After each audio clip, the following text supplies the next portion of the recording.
In the 11th letter, Schiller revealed the twofold task within of making what is necessary reality and bringing the outside under the dominion of necessity. He says two contrary impulses drive us towards the completion of this task. He names the first impulse the sensuous impulse.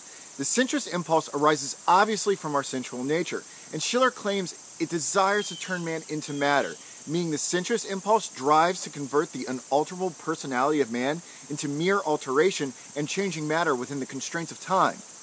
Occupying time is what gives rise to sensation, and this is how our physical dimension announces itself upon our being.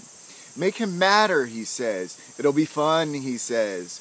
Schiller uses an interesting example to make his point. Imagine a musical instrument such as a guitar. Before a note is struck, all the music exists in potentiality. Presumably, this is man if we just consider his person. But when one note is struck in time, only that note is heard and all others are limited. Only a component of the entire potentiality is.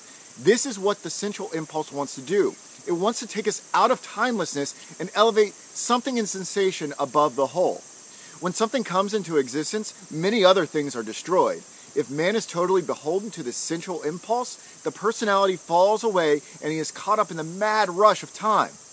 The second impulse is the formal impulse. This proceeds from his rational nature and aims to preserve him throughout every alteration, experience, and sensation. This part of us desires for the actual to be eternal and necessary. In short, it strives for truth and right.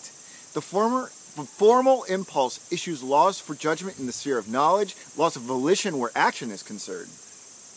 The formal impulse judges an instance to be eternally beautiful or eternally just when it proclaims them so. This should not surprise us if the judgment of particulars is coming from a timeless and eternal personality. When the formal impulse is in control, man is stepping back from his individualized sensation and marriage to matter. He is making a universal judgment that is not just right for him during his entire lifespan, but presumably for the entire species, since we all share similar timeless egos. Man is actually conquering or removing himself from time when making these judgments. The sensual impulse drives us to be a unit of magnitude, as Schiller calls it. Remember the single note struck?